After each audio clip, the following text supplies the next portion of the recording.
Mr. Nigel Farage. Thank you, Donald, and good evening, everybody. You know, whether you like him or loathe him, the one thing for certain about President Trump is he is the most extraordinary user of social media, because he's got over 35 million followers. And I know some of his tweets enrage people, but others are actually really quite funny. Try this from President Trump today. We should have a contest as to which of the networks, plus CNN, and not including Fox, is the most dishonest, corrupt, and or distorted in its political coverage of your favourite president. Brackets, me. They are all bad. Winner to receive the fake news trophy. I mean, it's absolutely genius stuff. And maybe that makes you really angry, but in a way, actually, he's kind of just a little bit laughing at himself too. Don't take it too seriously, but that engagement through social media, whether you make them smile, whether you make them shout, but hey, people do watch what he's doing. And this, of course, on the day when Anglo-American relations have taken a further step forward. The Atlantic just got a little bit narrower, in my view, of course, with the announcement that Prince Harry has revealed that he and Meghan Markle are to be married. So we had Churchill with an American mum, Trump with a Scottish mum, and now we've got an American who's going to be a member of the royal family. And I know some of you think you've heard a bit too much of this on the radio today, but hey, just for a couple of seconds, let's wish them very, very well indeed. Now, interesting, the most outspoken Eurosceptic in the whole of Europe has been out there upsetting people again. And do you know something? For once, it isn't me. No, it isn't, really, honestly, truthfully. It's Carles Puigdemont, the ousted Catalan leader. Because what he said today, I think, is quite extraordinary. He was talking about the European Union, and he said, it's a club of decadent and obsolescent countries, controlled by a small few and closely linked to increasingly debatable economic interests. He added that the EU was insensitive to the abuse of human rights and the democratic wishes of its citizens. He said they're constantly telling us that we're going to be left out of the EU, but the ones who should take that decision are the citizens of Catalonia. Let's see what the people of Catalonia say. Perhaps there are not many people who want to be part of this EU. So insensitive is it to the abuse of human rights, democratic rights, and the only reason he says that Spain is behaving the way it is because the post-Franco right wants it to be that way. So not content with just having a pop at the European Union, he's effectively said that the government and the powers that be in Madrid are continuing a sort of Franco-style tradition. But I think he raises really, really interesting questions. Questions about whether Puigdemont is right to think that his people should be allowed to have a referendum. Questions about whether you think in general a referendum is the right way to sort out constitutional questions. And I'm going to ask you simply, do you support Puigdemont's call for Catalonia to have a referendum on EU membership? And if you think, like me, that they deserve to have a voice on their future, that what happened on October the 1st, with women being dragged out of polling stations by their hair by the Spanish police attempting to stop them expressing an opinion. You know, if you think that was monstrous, as I do, call me on 0345 6060 973, or perhaps you think, no, Nigel, you've got this completely wrong. There is a constitutional order in Spain. The Catalans behave badly. The Spanish have now taken control, and it's up to Spain whether the Catalans have a referendum on EU membership, in which case you can text to 84850. And maybe you think it's time Puigdemont actually ignored the European arrest warrant and headed back to Barcelona himself to lead his people, in which case you can tweet using the hashtag Farage and LBC at LBC, and of course you can watch us live on Facebook and comment there too. So really, we know, and we've known all the way along, that the Catalan leader, Puigdemont, thinks that Catalonia should be separate from the rest of Spain, and he's talked about a battle that the Catalans have been fighting basically over centuries. He thinks the time has now come. Of course, far from being a poor region of Spain, They are the richest part of Spain, which I guess gives him some confidence in believing that they'll be able to do it and economically to prosper. But what I've noticed with this is that his comments prior to the 1st of October about the European Union were very mildly sceptical, but frankly, it wasn't much more than that. And now, I mean, this is an all-out assault. I mean, this is more Eurosceptic than I've ever been in the European Parliament. I mean, to say, that they are, a group of decadent and obsolescent countries controlled by a few, and that actually the economic interests about this are now really highly debatable. He really has gone a long, long way today. Basically, he's saying he wants Catalonia to leave the European Union, but it's up to the people of Catalonia to have a referendum. And of course, this is going to be fought fiercely. It'll be fought fiercely by the European Commission. Why has he become so Eurosceptic? Well, because after the 1st of October, when 900 people were injured, remember, to begin with, the European Commission said nothing. And I confronted my friend Mr. Juncker. I said, you haven't said a dicky bird about this. And then the next day they said they thought necessary force had been used. And that was where the big deterioration in these relations began. So I'm keen to hear from all of you. I'm especially keen to hear from you if you're Catalan, Spanish, whether you're living in that country or living here or anywhere else. Very keen to get your view. Do the Catalans deserve, as Puigdemont, their ex-leader, thinks, do they deserve to have a referendum on this? 0345 60 60 973 is the number to call. And Gareth is calling from Dartford. Gareth, good evening. Hi, Nigel. God, I can't actually believe I'm on the phone. Well, you are a new caller, Gareth. Have you been trying for months to get through, or...? No, actually, this is just the first time I've happened to be in the car at 7 o'clock when you're on. Well, you've made it.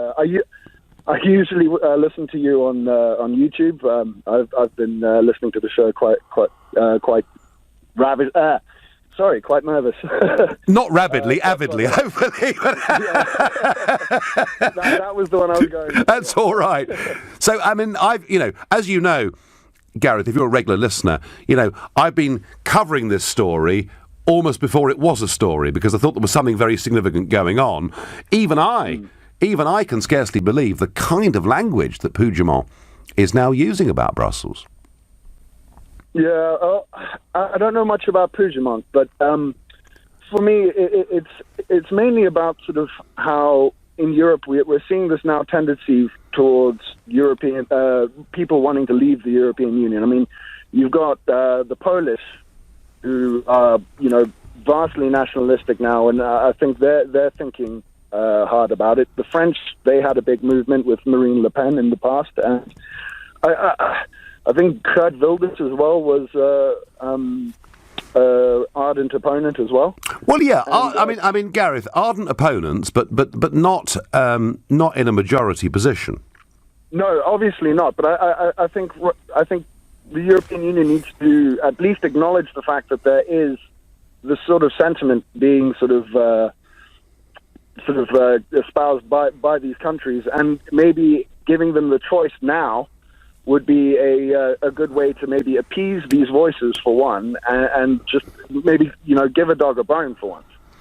Well, but Madrid will fight very hard against this. Juncker has said after the Brexit vote he doesn't want there ever to be any more referendums again. So there'll be a lot of opposition, won't there? All their money, isn't it? Well, that's part of it. That's part of it. Yeah. I mean, there are some, Gareth, in this country that think that we shouldn't have referendums, that we should trust our political class to get on and govern our country. And my answer to them is that actually Brexit proved why a referendum can be valuable, because sometimes the people have a different point of view to those that are leading us. And that is, to me, an expression of democracy. But I promise you, Gareth, I promise you the opposition to this vote taking place will be huge, even though it's likely at the moment that Puigdemont would lose on the question of leaving the European Union. But then again, everyone thought that about Brexit too, didn't they? So, Gareth, let me just ask you, if you were a Catalan and a follower of Puigdemont, and this referendum did take place, would you vote for Catalonia to leave the EU? 100%. 100%. Gareth, you're a star. Thank you very much. Great to have you on. Cheryl from Sutton says, do you think that President Trump will be invited to the royal wedding? Great show. Thank you. Well, you know, President Trump went to France on Bastille Day and despite his huge disagreements with Macron, got the red carpet treatment. He's been to Saudi Arabia. He's been to Warsaw. He's been travelling all over the world. And treated with the respect that an American president should. And yet we're told that when he comes to this country, it won't be a state visit. It'll be downgraded to a working trip for reasons that totally baffle me. And I'll say for the second time at the start of this show, whether you like him or not, he's actually really rather important in the world and potentially rather important to our future. Cheryl, I hope he does come to the royal wedding, because, as I say, I feel the announcement of this engagement made the Atlantic get just a little bit narrower. Not everyone sees it that way. Someone says to me here on Twitter, not really funny, though. Sounds like more inane whining about not being liked enough. I don't think you get the joke. I don't think you get the joke. Yes, of course, he does rail and rant about the media sometimes, but that tweet when he says, your favourite president, brackets me, he's laughing at himself as well. Cheer up, everybody. You're listening to The Nigel Farage Show, exclusively on LBC. It's 7:15. Deposed leader Carlos Puigdemont says Catalonia should have a referendum on its future membership of the European Union, who he now describes as a club of decadent and obsolescent countries. Gosh, makes me sound like an EU supporter, this chap. Mind you, they did support the wounding of 900 people who attempted to go and vote on the morning of October the 1st, and now there is a European arrest warrant out on him, and he will be deported very shortly from Brussels back to Madrid, and no doubt, because the charges are rebellion and sedition, be immediately put in prison. In fact, nearly all of his cabinet is in prison. Quite how in these circumstances the elections that the Prime Minister Rajoy has called for the 21st of December can go ahead and be seen to be free and fair if most of the opposition are in prison, I simply don't know. So should the Catalans have this referendum? That's what I'm asking you. And by the way, when I make mistakes, I always say so. And I said earlier that Donald Trump had 35 million Twitter followers. I was wrong. It's 43 million. So there we go. Mark in Chelsea is my first caller in this section. Mark, do they deserve to have their voice heard? Well, it's a real pleasure to talk to you, Nigel, but it should be Lord Nigel Farage, to be quite honest. Not much chance of that, but anyway. No chance of that, not with these hypocrites here in Britain. But apart from that, no, of course they should. And do you know why? Because what you've done for this country, you fought and fought and fought to get us that vote, and we got that vote, and we come out. And that's what they're fighting. The EU are fighting of another country coming out, and that would be the end of the EU. And I think it's going to go, to be quite honest with you. Yes, well, I mean, a lot of people think that, but of course, having an opposition movement, whether it's in France or Poland or whatever it is, turning that into a majority is no easy thing, Mark, is it? Because you're up against, the vested interests of the establishment. Well, you are, because most of those countries rely on the money from the EU. That's all it comes back to, Nigel, at the end of the day. But there is support out in those countries, as you say, like Poland. There is massive to walk away. I mean, I think Poland at this moment in time is having massive arguments with the EU. It certainly is, and so is Hungary. And I don't think the Czech Republic and Slovakia are exactly on sort of, Sunday afternoon tea with mum type relations. Mark, I tell you what, let me just try an idea with you, because Graham sent me a text. I wonder whether you agree with this. He says, every citizen in every EU country should have a vote on membership. Without public support, the EU, like a house built upon sand, will surely fall. Is Graham right? Should everybody have a vote just to sort of legitimise European armies, advanced foreign policy, etc.? 100%. 100%. Everybody should have a vote on that. Do you know, Mark, I said that to the EU bosses back in 2003-04 when they launched their constitution for Europe. In the end, it did get rejected, and they rebranded it as the Lisbon Treaty. And I said then, OK, you've basically conned people by calling it the Lisbon Treaty. It's the same blooming thing. I think every country in Europe, Mark, is what I said to them, because, I'm really popular over there. I said, I think every country in Europe should have a vote on this, because you're taking massive, massive powers to the centre. And that concept was rejected. One country had a referendum on the Lisbon Treaty. One country. That country was called Ireland. And guess what they said?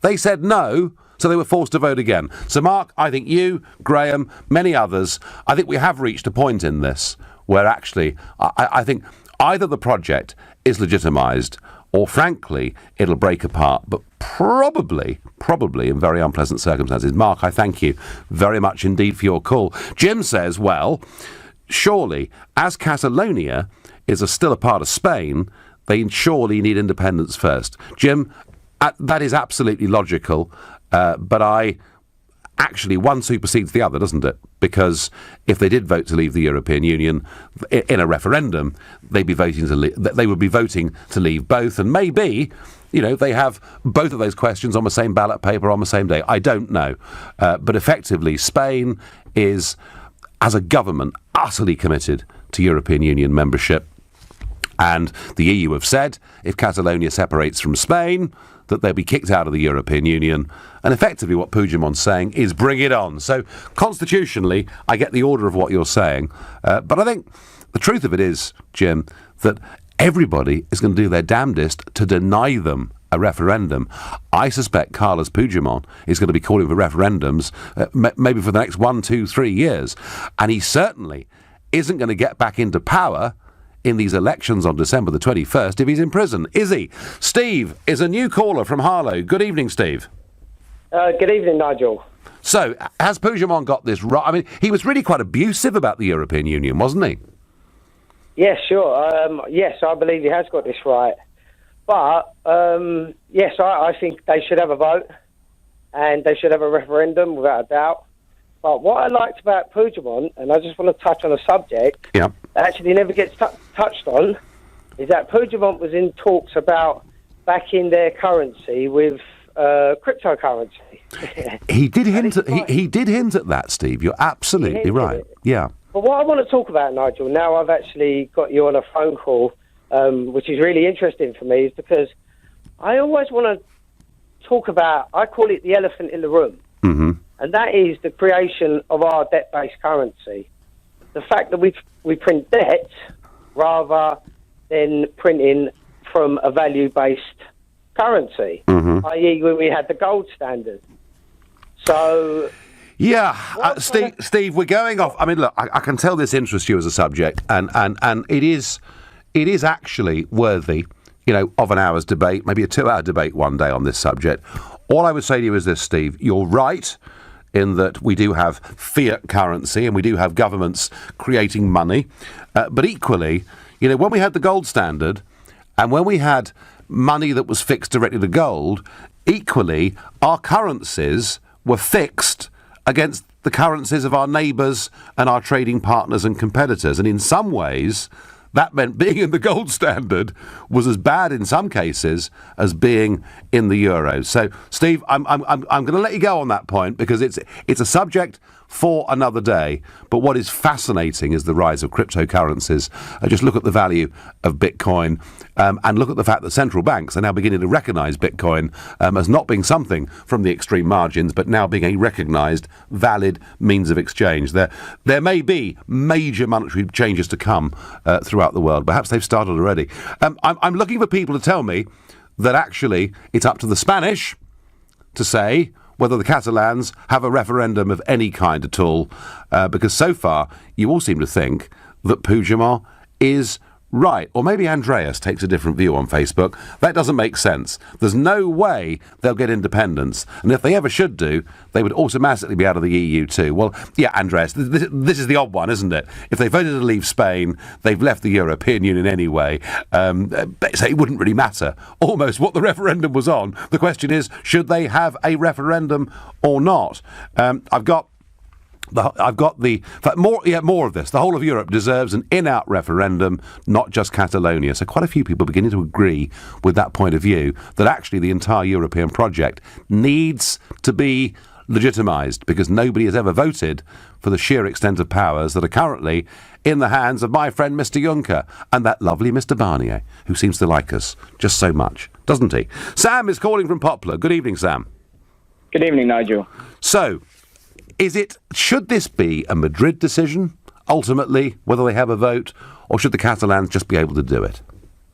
Well, first of all, I want to say that I think it's really wrong that the EU took the attitude of violence within the voting booths, dragging people out of the voting booths, arresting political leaders. That's obviously wrong. Yes. But equally, we have to remember that this was an unofficial referendum. It obviously posed a challenge to them. And I think the fact that obviously it hasn't been recognised as an official referendum is correct, because it wasn't called as an official one in the first place. But having said that... Sam, wouldn't it have been wiser then for Madrid to say, look, this is not constitutional, you can have your vote if you want, but it won't count for anything? Wouldn't that have been a brighter way to approach this? No, absolutely, I agree. And I mean, obviously, the importance of democracy, and for example, the EU referendum we had here showed that the political class certainly don't always have it right. But I think that, as you say, it's kind of now, since they've had this unofficial referendum and there's been such a bad feeling, I think they have to have and give them the opportunity for official referendum now, because they've sort of done it in such a bad way, the EU, and treated the Catalonian people so badly that they sort of left them with no other choice or to show that they are very corrupt individuals. The chances are, Sam, that if Madrid says, right, OK, you can have a vote on whether you stay part of Spain or not, understanding that if you vote to leave Spain, you are in effect voting to leave the EU as well, because Brussels has said they wouldn't have you anyway. The chances are, Sam, in my view, if on the 1st of October that referendum had taken place officially with Spanish sanction, I think a majority would probably have voted to stay part of Spain and the European Union. But I do feel, and this is where we started our call and where we agree totally, I do feel the way they've behaved has actually been just, well, I was to say red rags to a bull, but let's not talk about bullfighting when there's a big animal rights row going on about our membership of the European Union. Quite why anyone thinks that leaving the EU is bad for animal rights. I can't quite get that. But Sam, they have basically fed Puigdemont, haven't they? But you think, despite all that's been said and done, do you think the Spanish will give them a vote? I don't think they will, no, and I think that's wrong. And as you say, the stupid thing is, if they'd have given them the official referendum in the first place, they quite well might have voted to stay part of Spain anyway. So now They've only antagonised the people of not only Catalonia but the rest of Europe, and you could well see other independent states. So, for example, I mean, it's unlikely, but Cornwall, let's say, there's an independent sort of opinion down there. Maybe you'll see people like that saying, well, look, if they're going to treat us like this and they're going to treat the peoples of Europe with such contempt, then we're going to start calling referendums on our own countries as well. Well, I promise you, I don't think the demand, and I'm very happy for Cornish callers to ring in and tell me I'm wrong, I don't think the demand for a referendum in Cornwall is all that great. Referendums happen, Sam, when something's reached boiling point, when there is a real demand for it to happen. Sam, I thank you very much indeed for your call. Agnes tweets at me, a state visit for Trump, not one penny of my tax should be spent on state honours for that fantasist. There you are. He does excite great passion. That's why he's got 43 million people following him on Twitter. You're listening to the Nigel Farage Show, exclusively on LBC.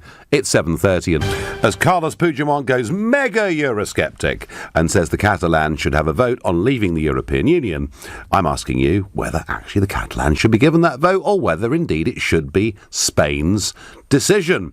Meanwhile, as this show is going on, Priti Patel is speaking in London. It's an event hosted, I think, by The Spectator, and she said there should have been clarity from the government on Brexit, and she would have told the EU to SOD off with their financial demands. Unleashed now that she's been sacked from her position in the cabinet, she says the Tory party has to give power back to the grassroots. It has to completely recalibrate and start again, start from scratch, with party hierarchies giving members votes for things such as the party chairman, and she blasts the government for failings over a lack of vision for Brexit. So pretty strong stuff. She was a supporter of the Leave campaign, and I know she believes in Brexit very, very passionately. I wonder whether... So there are two ways of reading this. One is that she's upset she lost her job because of all the meetings she had in Israel, and she's just lashing out because of it. The other is actually boiling away within the cabinet are deep resentments on both sides of the argument, and Theresa May having a very difficult job of holding the whole thing together. There we are. I've said something nice about Mrs May. That'll surprise all of you. No, the point is, either way, whether she's up to the job of being PM or not, goodness me, she's got one hell of a difficult job with that cabinet, let alone with Monsieur Barnier and our friends across the water. And one piece of positive news, why not? Britain and Turkey have begun work on a post-Brexit free trade agreement, the Turkish Prime Minister has said. He said the talks will go on in parallel with the Brexit negotiations that, of course, he understands we can't sign until we've actually left, but says this: once the UK moves out of the EU, the UK will belong to the same club as Turkey. And that club, folks, is called the world. And there are dozens of countries all over the world queuing up who want to have closer, better trade relationships with us, but we can't actually sign a blooming thing until we've left the European Union. Miles is calling me from Birmingham, a new caller to the show. So, constitutionally, Miles, any referendum in Catalonia must be decided by Spain. Yes, I actually, you were mentioning the Lisbon Treaty there earlier on. I have to say that I personally think that was absolutely appalling, the way Ireland had to have a second referendum and they kind of went against us. And fundamentally, I believe that everybody's got the right to vote. I do go to Barcelona quite a lot, and I was in the Catalan region, and I don't really think that they would vote to, I think the majority of people would vote to remain, but I think that they have a right to vote, and I think the Spanish government have also been absolute idiots the way they've handled the whole situation. Yeah, I couldn't agree more. I couldn't agree more, Miles. I couldn't agree more. With regards to the Brexit situation, I was a vote Remainer, much to the hostility of some of my family members, and I would say that I would have changed my mind and gone towards you, Mr. Farage. Right. Okay. No, Miles, that's interesting. Thank you. Look, do you know, before October the 1st, I'd heard these calls for Catalan separation, and I'd never really expressed an opinion on them at all. I'm generally suspicious, Miles, of separatist elements. I've always wondered whether there's another agenda going on somewhere there. What changed my mind on this completely was the way the Spanish government and then the European Union behaved. And I then thought, this is monstrous. To physically intimidate and beat people with sticks and pull them out by their hair and stop them voting makes me much more sympathetic to Mr. Puigdemont than I ever was before. And you're probably right, Miles, when you say that if that referendum took place, probably, although we can never tell, of course. I mean, hey, look at 2016. Just look at it. We had Brexit, Trump, and then the big one, Leicester City. I mean, all three happening in 1 year. A £1 triple accumulator on those three at the start of 2016 would have paid 25 million quid. So we never quite know what's going to happen in life. But I think the only way, Miles, my view, the only way that this crisis, and it is a crisis with half the cabinet in prison, the only way it can be resolved is by having that referendum. Would you agree? Of course, I would agree. Yeah. I've got one other comment, and that is that I totally disagree with you with regards when it comes to Mr. Trump. How can I trust somebody who uses a sunbed more than you? I've never used a sunbed in my life, Miles. But thank you for the call and for that parting shot. Thank you very much. Sunbed? I don't know. Blood pressure in my case. Patrick is calling from Colchester. So, should Catalonia have the right to a referendum, or is this still firmly, really, constitutionally and correctly in the hands of Spain? Well, Nigel, I have a question for you, but before I come to that, as you can hear from my accent, I am Irish, but I do not belong to that 81% of the Irish people who we are told support the European Union. In fact, I deplore the way the Irish politicians are being used now. Well, Patrick, Patrick, do you know, I'm always being told by Irish politicians and Irish media, because I do go to Dublin occasionally, and I'm due to go back there in February. And I'm always being told, Patrick, oh, Nigel, you won't find any friends here in Ireland. Everybody here loves the European Union, and yet they rejected the Nice Treaty and they rejected the Lisbon Treaty, and when you see a poll, Patrick, telling you that the whole of Ireland's in love with the European Union, do you know what? I don't believe it. Well, I don't believe it either, but one of the reasons that I voted Brexit was because of the deplorable way in which the European Union acted when Ireland had twice voted in referenda and then been forced to vote again until they got the right result. And please God, the people of Britain or the people of England are not going to do that and are not going to capitulate. No, they won't. And I'm very, very sad. They won't. No. The way that Patrick, they won't. I get your passion. They won't. But what about Catalonia, Patrick? How do you see that? That is the question. Now, will you tell me, is Catalonia a province of Spain or is it a nation? And if you support the right of Catalonia to have a separate referendum from Spain, would you then support the right of the region of Northern Ireland to have a separate referendum from the UK, seeing that that region did vote to stay in the European Union in your last referendum? Well, we voted as a United Kingdom in the UK referendum. If there was an overwhelming demand in Northern Ireland to have a referendum on its future, then you couldn't deny it. I mean, either you believe in the democratic process or you don't. But I don't think you have constitutional referendums flippantly. I think they're done when there is a real genuine desire and need to do it, Patrick. And as I said to the previous caller, Patrick, I'm generally, slightly sceptical about separatist movements. And I was slightly sceptical about the Catalan separatist movement. But when I saw the way Spain behaved, I then became a supporter of the idea that they should have a right to have a say. So that's how I feel about it. Well, I understand how you feel, and I thought that the action of the Spanish police was deplorable. Yes. But nevertheless, I think Catalonia is a part of Spain, and I think if there was a genuine referendum where everybody had the freedom to vote, and I believe that it would still vote to stay in Spain. But I think that you may be there may be something odd about you supporting the right of the Catalonians to have that separate referendum and the right of the Northern Irish not to have. Well, I haven't seen, Patrick. I haven't seen a demand for a referendum in Northern Ireland, and I also think actually that if it came to a referendum in Northern Ireland about leaving the United Kingdom and rejoining the European Union by joining up with ERA, that of course would mean them joining the Euro, and of course joining the new European army. And I wonder whether that wouldn't actually perhaps concentrate the minds. Patrick, thank you for your call. Thank you for your passion. Michael says to me on Twitter, of course they should have a referendum in Catalonia. And if Puigdemont wins, the losers can blame Russian meddling. And the same point that was being made there. Why not Scotland and Northern Ireland having their own say on Brexit? Divide and conquer is a winning strategy when you're doing the dividing, not the other way around.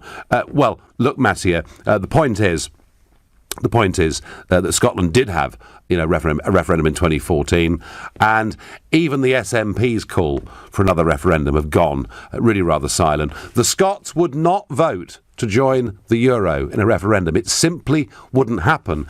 And even the prospect of having to join the Euro is one of the main reasons why Alex Salmond lost that referendum by 10 clear points back in 2014. You're listening to the Nigel Farage Show, exclusively on LBC. The time is 7:45. Should Catalonia have a referendum on its future? Their deposed leader, Carles Puigdemont, is saying that he thinks they should have a referendum on EU membership. But actually, the truth of it is, even a referendum on staying part of Spain would be one and the same thing, given that if they vote to leave Spain, the boys in Brussels have said they wouldn't want them. And they thought that threat would be enough, I think, to change Puigdemont's mind. And he really has come back today. And he's called them a club of decadent and obsolescent countries controlled by a small few and closely linked to increasingly debatable economic interests. And what he really means by that is the big banks and the big multinationals.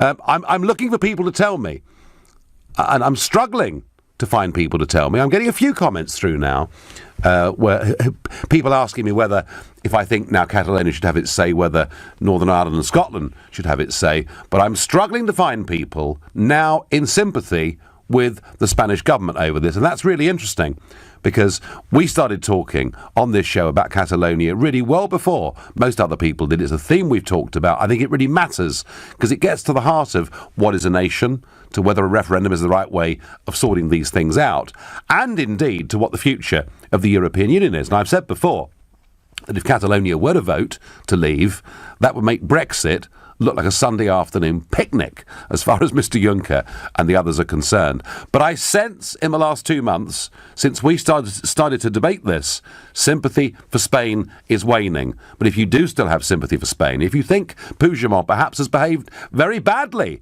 then call me on 0345 60 60 973. Bernie says, can you imagine how much the Catalan divorce bill would be? Well, yeah, it's a very, very good point. Now, I get one here. Given that London has massively voted Remain, would Nigel Farage support a referendum on the separation of London to respect the will of Londoners? As far as I was aware, London has never claimed to be a nation. So I think that argument is utterly and entirely bogus. I mean, look, Cambridge voted to remain and Norwich voted to leave. Are you suggesting we have referendums everywhere? No, it doesn't work, does it? This is about a major constitutional change. You know, it is about what nationhood is, and there is no doubt there are many in Catalonia for centuries have felt in many ways separate to the rest of Spain. The question is, do they command a majority? I don't think they do. But then I never thought Leicester City would win the league last year. I'm going to ask Glenn from Milton Keynes, a new caller to the show. Glenn, what do you think? Good evening. Oh, Nigel, how the devil are you? I'm all right, thank you very much indeed. And I find myself, Glenn, in this really odd position of being somebody who's never really supported separatist movements, but now finding myself really in quite strong sympathy with a lot of what Mr Puigdemont's saying. Trouble is, I mean, you know, Catalans should have 2 votes, you know, one to leave Spain, one to leave Europe, but, you know, the bully boys ain't going to let that happen. I mean, going back to Ireland, I've got a lot of friends, I'm in the building trade, I've got a lot of friends, you know, Irish families, this said, and they all say, I can't imagine, you know, them saying, they all say that, you know, they were angry that they had a second vote in Ireland because money was pumped into Ireland, blackmailed them. Big time. But most of them said that, you know, who wants to be a club with a bunch of bully boys? I mean, that's why I can't understand all these people sort of saying, you know, it's good for us and all that. I mean, that 40 billion that we're giving, or we're supposed to be giving, to trade with them, what are they giving us to trade with us? You know, Well, given I mean, Glenn, given, of course, they sell us more than we sell them, you think they should pay us, yeah? Well, we're paying them to be part of them. What are they paying to be part of us? I mean, it don't make sense. I mean, the people who are running the show, you know, I mean, it's laughable, really, isn't it? Well, I have to say I can't see what 40 billion is. I don't see where it's been derived from. And I've been thinking, Glenn, about this over the weekend. If the British government is to make a financial offer of any kind at all, I think it's about time we stop this ludicrous game of shadow boxing where, you know, in the sort of quiet corners of Brussels, we're upping the offer and they're saying it's not big enough. I reckon what we ought to do is to itemise. Why don't we call their bluff? Let's itemise what we think we owe them and what we think they owe us and get it out there, Glenn, into the open, have a proper honest debate. But we shouldn't, Glenn, pay them a penny unless we're guaranteed something in return. Well, how can it be done? I mean, people in the side won't let us do that. You know that. How do you force them? Well, no. The cabinet could decide. The cabinet could say, right, OK, let's pursue a different strategy. This one's not working. Let's publish what we think they owe us, what we believe we owe them, and let's challenge Mr Barnier to come back on these figures. And why not have this debate in public rather than it going on behind closed doors? Well, once she says yes, you could have 40 billion, and they say thank you very much. That's the end of the story, isn't it? Well, look, you know, if we were, I mean, I can't believe, and I don't want to believe, that a British Prime Minister would offer 40 billion sterling in return for perhaps we'll have a conversation about trade. And I simply can't believe that would happen. Do you know what, Glenn? I think people like you would be so blooming angry if we handed over a vast, you know, gargantuan sum of money and didn't get anything in return. If we did get something in return, let's say there was a genuine deal that they were going to give us a trade deal, and we'd agreed to pay them, let's say, a more reasonable sum, much lower than that, obviously. Very good suggestion today from Matt Ridley, a journalist writing in the Times, is if we do finish up having to pay something to the European Union, we should take it out of the foreign aid budget and get them to sign a piece of paper to say they're actually going to spend the money on what they say it's intended for. Now, that would be very interesting. Glenn, thank you. Got to move on. Got to get some more calls. People are missing the point here. Paul on Twitter, you're missing the point, Paul. If we support Catalonia, we have to support Cornwall and their wish for independence. Have you been to Cornwall, Paul? I mean, look, I've spent many years in Cornwall, and I've campaigned in Cornwall, and I've spoken at public events in Cornwall and schools in Cornwall, and yeah, there is a Cornish nationalist movement. I mean, I remember chatting casually to a chap one day. He said, I go to England sometimes, and I looked at him. He meant, he goes over east of the River Tamar. There are some people who are Cornish nationalists, but if there was to be a referendum on it, it would be a huge waste of taxpayers' money, as I doubt they'd get 1.5% of the vote. These big constitutional votes about people's future within nations or within the new nation, the one with the flag and an anthem and Mr. Juncker, called the European Union. These are decisions for nations to take, and with the best will in the world. London, Cornwall, Cambridge don't qualify. Scotland has had a go at this, rejected it, and I think Northern Ireland would do very much the same thing too. Douglas in Cheltenham is my next caller. Good evening, Douglas. Good evening, Nigel. Nigel, I just wanted to say you have dealt with this issue, as you said earlier on, for the last couple of months. And yes, I spend 6 months, 7 months of the year in Catalonia. I have lots and lots of Catalan friends. I was there on election day. I was there on the day of UDI. And I can tell you that it's very much appreciated, the fact that you and I think also Alex Salmond have dealt with this issue on the radio many times. So I just wanted to say it is very much appreciated, because the information that you provide is accurate and sensible and sensitive. So thanks for that. But what I wanted to say was, I think this issue of what Carlos Puigdemont has said about the EU is actually a bit of a distraction. And what I think we ought to be all concentrating upon is what happens on December the 21st, when the elections actually happen. And what I was going to ask you was, if it's possible during one of your trips over in Brussels, or to keep your eye on the ball of ensuring that Rajoy and Madrid allow all the candidates who stood in the last election to stand in the next elections on the 21st. That would be very much appreciated. Douglas, do you know something? I've been trying to get the European Parliament to debate the Catalan crisis so that I can make that point, that for these elections to be legitimate, they have to be free and fair, and they've refused so far to have that debate. Douglas, I thank you. I'm going to take Frederick from Ealing. You've got 30 seconds, Frederick. We're at the end of the show. All right, thank you, Nigel. Look, let me quote something from Mr. Monnet, one of the founding members of Europe. Europe nations should be guided towards the superstate without their people understanding what's happening. This can be accomplished by successive steps, each disguised as having economic purpose, but which will eventually and irrevocably lead to federation. Anybody who doesn't know this, and that he's probably never told us, should realize that the EU is a con. Catalonia and many other countries should get out of this. And you are Catalan yourself, Frederick, are you? I'm Catalan myself, born and bred. I've lived here for over 50 years, so I'm a kind of Englishman in disguise now. Okay, very good indeed. Frederick, I thank you very much indeed for that. My views on this are perfectly clear. I wasn't a sympathiser for Catalan separation. I do absolutely think they now absolutely must have this referendum. It's the right thing, particularly given the bad way that Spain has behaved, and extraordinarily the EU supporting that kind of violent behaviour. You've been listening to The Nigel Farage Show here on LBC. I'm back tomorrow evening from 7. Coming up at 10 tonight, it's Ian Collins, but up next, it's Clive Bull. Nigel, thank you.